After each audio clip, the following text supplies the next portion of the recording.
Hello and welcome back to the Ideal Nutrition Podcast. I am Aidan Muir and I'm here with my co-host Leah Higl, and this is episode 39, which we are doing on nutrition for injury recovery. So we're going to be covering things like what to do with your calories, what to do with protein intake, and also other nutritional strategies and interventions that you can use to basically more efficiently recover from injuries and get back to performing well at whatever your chosen sport or activity is. So the first place we're going to start is talking about calories. Ideally, when you're injured, you want to be at maintenance calories. There are a lot of cons to being in a surplus and being in a deficit when you're injured. So if you're in a calorie deficit overall, so you're actively losing weight or maybe by accident you're losing weight, it's going to lead to likely muscle loss during that time. And it's definitely going to slow down your recovery. So maintenance calories is really where it's at. The cons of being in a surplus is that because you're not providing that stimulus to the muscle, you're probably going to gain a lot of body fat instead of muscle mass when in a surplus. So at the end of the day, you want to aim for maintenance calories. The thing to consider here is that maintenance calories when you're injured, probably different to the maintenance calories you have when you're training and when you're uninjured. So there's a couple of things that change. When you're injured, you probably have a lower energy expenditure from the fact that you're not training at the same capacity as you were. But depending on what injury and the severity of that injury, your calorie expenditure might increase from that regard. So depending on the individual person, the individual injury, your maintenance calories might actually be pretty different compared to when you're uninjured. But there's a few things that definitely go into that. But broad scope, maintenance calories is definitely where you want to sit. Yeah, and it's you can see why people wouldn't always be striving for maintenance calories. Like one obvious thing is like when people get injured, maybe they're not moving as much, so maybe they unintentionally go into a surplus. The other end of the spectrum is a lot of people get injured and they're like, I want to make progress at something.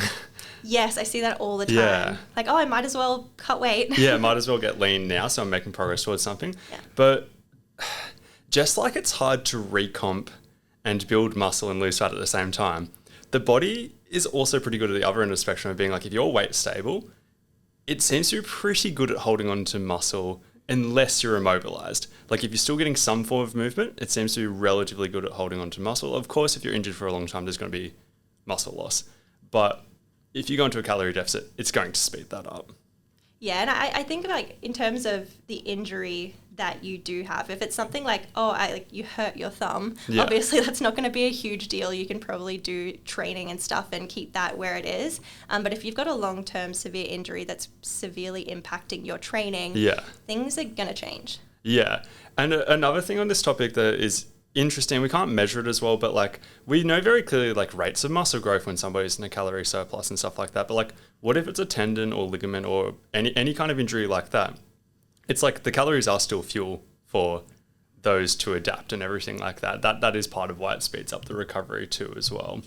Another thing on that is like it also depends on the duration of the injury too. Like you probably do very different things if it's a short-term injury, like something less than 4 weeks to recover from versus something like an Achilles or an ACL or something like that, because we're also looking at speeding up injury recovery, but also returning to sport or activity and getting back to peak performance ideally as well as you can.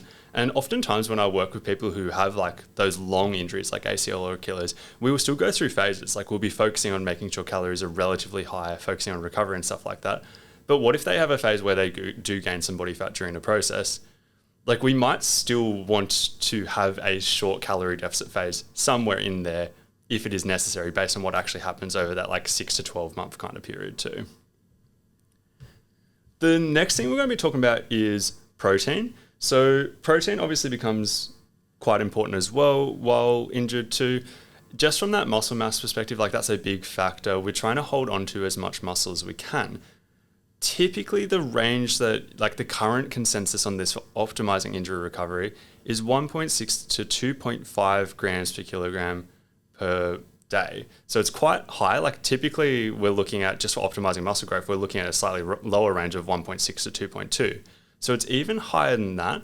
And the bottom end of that range, if it's like an injury that's not like too bad, like you still have to move around and all those kind of things, still have to train, everything like that, towards the bottom end of that range is probably closer. But if there's like if there's real risk of muscle loss because you either have chosen to go into a big calorie deficit or because you are immobilized, for example, you've had surgery, once again, like similar like ACL surgery, you're immobilized for a short period of time.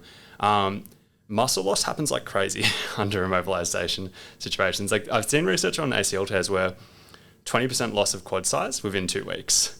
2 weeks? Yeah, it's so quick when you're immobilized. That is very quick. Yeah. Whereas if you're able to get some form of movement, it just seems to stop that from happening to that extreme. Of course, muscle loss is going to occur, but not on that kind of level. Like, how long does it take to gain 20% quad size? Like, that's a slow journey.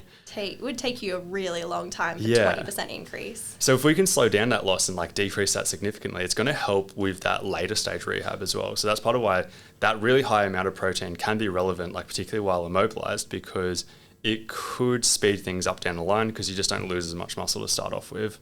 But practically thinking about getting that much protein whilst you're injured and potentially immobilized could be a bit difficult. So if you're not very active, your appetite might have declined during that time. So just generally getting in that much protein, which we know is very satiating, could in itself be a challenge. But also if your calorie budget is less, it's going to be a greater percentage potentially of your calories and maybe not, again, super practical to do. Yeah, for sure. And like some athletes, I don't struggle too much with it, but like there are certain athletes who are on that lower calorie budget because they're not moving as much, they're not as hungry, and they're also not as like hyper protein focused as some other people I might work with. And like getting up to like even like 1.6 is a struggle for them, let alone like 2.5. It can take a lot of work and planning and stuff like that as well. And like if it's not practically feasible, you just do the best you can. Like you just get as much as you can within that range, basically. So the next thing that we're going to talk about is creatine. So if we had to number how many times we've talked about creatine on this podcast, it would be a lot. It's probably more than anything else. But it's because we love it so much. There's so much evidence behind it. It's a great supplement. But basically creatine does help to build strength and muscle. So it obviously has applications for when you're rehabbing or when you're immobilized. So there is some research potentially showing that it does lead to greater muscle retention and reduces the loss of strength during an injury. So there was one study where participants had one of their arms immobilized in like a full arm cast at 90 degrees. So they weren't injured, they just like had their arm immobilized, kind of like they were injured. And they compared their lean mass and muscle strength pre and post having this immobilized arm. And there was one group that took creatine and one group that didn't. And that the group that took creatine did actually sustain more of their muscle mass and more of their strength after this period of time. Yeah, because we know creatine can potentially, particularly over a duration like that, it can help you hold on to more water, and that could be classified as lean mass and stuff like that. But the fact we're actually seeing strength, like that's interesting, like that strength is higher. Yeah, 100%. And I mean, I generally think that even if creatine didn't help during immobilization or injury, it's still worth taking for when you get back to training, because we know that there's that, you need to build up that saturation of creatine in the muscle. So worst case scenario, it's probably good to maintain that so that you're ready to go when you do hit training again. Yeah, and we definitely see like 4 days longer rehab protocols, particularly when building and maintaining muscle and stuff like that, are really important. That having creatine in your system, we know it helps with muscle growth, we know it helps with building strength, it can help with those phases of rehab as well. And like the immobilization stuff is interesting because there is also another study they did similar, like on post ACL surgery as well, like from like directly post ACL, I'm pretty sure. And 6 to 12 weeks after the surgery, so still very early in the rehab, most strength markers were up by about 20%, and knee extension strength, which is pretty critical post ACL, was about 47% greater. So like that's another interesting thing, being like, I don't know, there's not much downside of creatine. I feel like there's no downside of creatine. So if there's even the like chance that it could help, like why not just keep it in your routine? Because if you're an athlete, it should probably be there already anyway. Yeah, exactly. And like I'm not super high on the immobilization stuff. Like I'm finding that interesting, and I'm like, well, if there's a percentage chance that this, like exactly as you said, if there's a percentage chance that it helps, it's worthwhile looking into. But like there is also potential, there is other studies that have been done on the immobilization stuff where it looks pretty hit and miss. So it's like I'm not sold on that, but it's worth a crack because it's pretty cheap, minimal downside. Like I'd definitely be looking at it. And we know for those later stages of rehab, it definitely seems to help with that for sure. Yeah, definitely less set in stone than creatine use in general, like for training adaptations, but still worth it. Yeah. And a lot of stuff we've talked about I am pretty sold on, but the next one I'm not as sold on, so fish oil supplementation. So there's two mechanisms as to how this can help with injury recovery. So the first one is potentially enhancing anabolic sensitivity to amino acids. And the second one is it could potentially help from an anti-inflammatory perspective. So the enhancing anabolic sensitivity part, that's where I'm most skeptical, because I'm kind of like, we don't see that outside of injuries. Like, we're not exactly seeing all these studies on people trying to build muscle or lose fat and preserve as much muscle as possible, uninjured, getting better results. Like, that's been studied over and over, and like it's either there is no difference or maybe there's a tiny positive difference. It doesn't seem to be that strong. But there is very interesting research. There's only 2 studies so far that have been done, but they're on immobilization, once again, which we talked about a little bit, and we're probably focusing on that too much, but it is an interesting area. Like, it's something that I actually do care about a bit. And 2 studies on immobilization with fish oil basically showed that the people in the fish oil group maintain significantly more lean mass. And it's like right now we only have 2 studies, but the 2 studies we have been pretty overwhelmingly positive. So even though I'm not sold on it, I'm also like, if I was getting an ACL surgery, I would be taking fish oil. Yeah. But like on that topic, like I listened to a podcast that featured the authors of those studies, and I like took a bunch of caffeine, got my pen and paper out, was ready to learn some stuff. And an hour of listening to that podcast, they got to the end of it and they're like, yeah, even we're not that sold on this. Like, and they're doing the research. They're doing the research. They're kind of like, we wouldn't actually recommend taking fish oil year round just in case you get injured and you get in this situation. But they did say the ACL example, they're like, if you know you're going in for surgery and you know you're going to be immobilized, then we would add it in for those purposes. And the dosages they're talking about are about 2 to 4 grams of fish oil per day. Which is a fair amount, to be fair. Yeah, like it's 2 to 4 really grams high, is a fair amount, yeah. So it's like they're not looking at like the year-round approach, but they're like, if you're using it, like, we'll use a decent dosage, yeah. Okay, so the next thing is, again, something we've talked about a few times, but it is collagen or gelatin. So we actually did a full episode on this. It was episode 10, where I interviewed Aidan and pretty much went over this in really, really strong detail because he's really into it. But basically, collagen may be useful for soft tissue or musculoskeletal injuries. So we know that obviously our tendons, ligaments, bones, and cartilage all contain collagen. So perhaps when we have an injury in that area that we're looking to recover, collagen could actually be useful. And musculoskeletal injuries make up about 70% of injuries amongst athletes in total. So it could be a pretty relevant supplement to a lot of injuries amongst athletes. So the protocol for this is 15 to 25 grams of hydrolyzed collagen powder or gelatin about 40 to 60 minutes before your training or rehab session. So the actual timing of that is pretty important because during the rehab or training session, you are forcing kind of blood flow to that area. And it's really the only way we can somewhat target that collagen towards that injury to potentially help it to recover a little bit better. So research on collagen supplementation is really in its infancy, would you say? Like, it's probably not set in stone, but it's one of those things that, again, I mean, unless you're vegan or something, it doesn't have any downsides. And so if you have this kind of injury, it could definitely be useful to, as a protocol, put it in there before training and rehab sessions. Yeah, and I was looking at your notes just before this as well about the whole, like, because like with the vegan thing, it's like, well, is there an alternative for vegans? And I previously have said stuff like, I'm like, well, there's no reason why you can't just supplement the individual amino acids, because I don't think it's the collagen, I don't think it's the gelatin, like, I don't think that's a magical thing. I think it's just the amino acids timed before the exercise bout going to the injured area when they peak in the blood flow and everything like that. I've taken that a step further and been like, okay, how would we practically do that? And collagen's 33% glycine, that amino acid, so that's the main one. We have research on glycine in isolation, helping with musculoskeletal injuries. So it's like, bare minimum, that could be an option.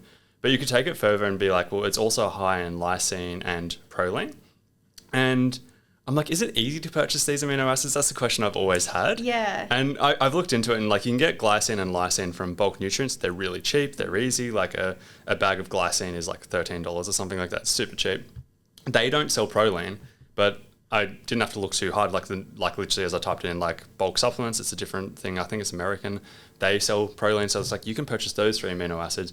You can put them in a similar ratio, or you could just do a third of each basically and put that together. And theoretically, if collagen works, I would say that those would also work as well. Well, if I ever get injured, I'll try and let everybody know. Yeah.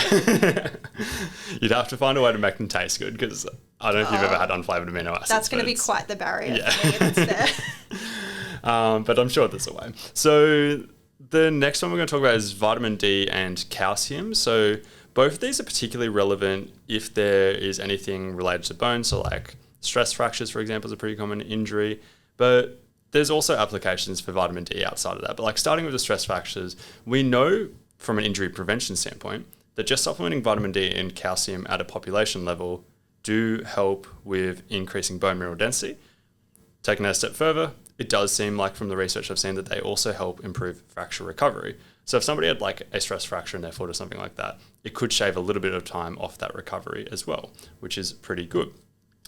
The next stuff though that I found interesting is for surgeries. Like if somebody was having a surgery related to injury, 84% of the studies on the topic of vitamin D status found that there was a pretty strong link between low vitamin D and poorer surgical outcomes. And that's a pretty broad spectrum kind of thing, but it's also an interesting thing because like obviously you want good outcomes from your surgery. So it's like, it's a bit of a, like you would want to know, if you're trying to optimize everything, you'd want to know your vitamin D status, because that also links in with other stuff. Like there's another study I was looking at on ACL surgery showing low vitamin D status was linked with lower levels of strength, which we haven't really seen that in athletes. Like I haven't seen research on that in athletes. We've seen it in the elderly population.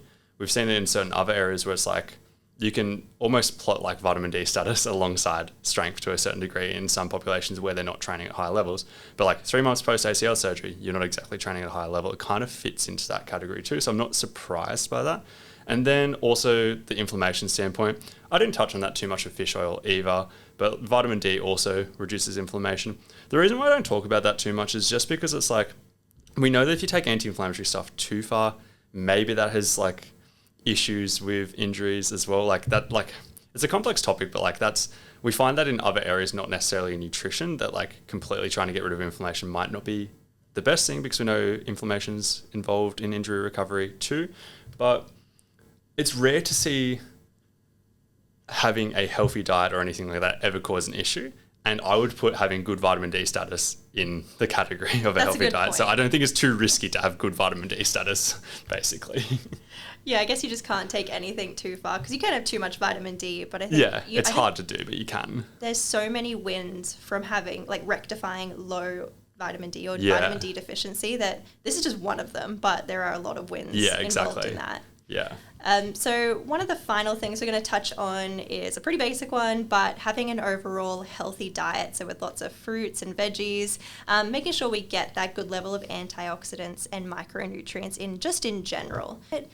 So we know there's other micronutrients that definitely play a role in injury recovery. So things like magnesium, vitamin K, zinc, they all play a role, but you can get those through having a balanced diet. You don't need to go out of your way to supplement individually with those things. So I wouldn't focus on it too much, but just kind of having that broad idea of having all your fruits and veggies, whole grains, lean proteins, and making sure you're getting everything in that you should always be getting in is a good way to go. Yeah, it's pretty broad. There's so many different micronutrients and antioxidants and things like that can help. So rather than focusing on everything individually, just having that broad focus on an overall healthy diet is likely to take care of that pretty comfortably. And another thing that kind of really got me thinking heaps about how nutrition can play a role in injury recovery, or not even just nutrition, just like a broad perspective on how to manage injuries, is I listened to a certain dietitian talking about his experience working with the Brumbies, and when people got serious injuries, like what would they do? The example that he, like the Brumbies Rugby Union Club to be specific, but like what he was talking about is like if somebody tears an ACL, like straight away they have a team around them doing stuff. Like they have the dietitian in who's talking about protein, creatine, fish oil, all of those things we just talked about. They get the physios in straight away. They get multiple surgeons' opinions and stuff like that. And then they also do something like electromuscular stimulation. And that was the thing that really got me thinking. So I chucked out a stat earlier that was talking about this 20% reduction in quad size in 1 to 2 weeks post-surgery. And in one of the studies that they did on these Brumbies players post-ACL, they gained quad size post-surgery while immobilized. That blows my mind. Yeah. And like, as we mentioned with creatine, like maybe there's water weight. Like maybe that's one factor. Like I'm not going to like sit here and be like, yeah, they're definitely gaining size. But like the electromuscular stimulation is something that can offset this muscle loss to a certain degree. And tying in the high protein intake and all those things, it can also offset it and everything like that. You end up with crazy outcomes. And we're in the powerlifting space amongst other things, but like our personal interest is in the powerlifting space. And that's always fascinated me because it's like, hang on, that's the sport that has a bit of money in it. Yeah. And they have access to this kind of stuff. In the powerlifting world, we don't really have that. Like if somebody gets a serious injury, like how much of this access do they have? Do they get one opinion from a surgeon? Do they see multiple surgeons? Do they have access to electromuscular stimulation? Can they use that? Will they lose a lot of muscle function and stuff like that? Do they have someone talking to them about protein, prioritizing it, and all of those kind of things? There are things that you can do to build a team around you, obviously, but there's only so far you can take it. But it's interesting to see how much potential the space has for a lot of athletes. Yeah, I feel like powerlifting has more of a you'll be right attitude Yeah. to injuries, but perhaps kind of looking at all these little different things that you can do can really assist in preventing muscle loss and strength during a time where you are injured. This has been episode 39 of the Ideal Nutrition Podcast. If you could leave a rating and review, that would be super appreciated. But otherwise, thank you for tuning in.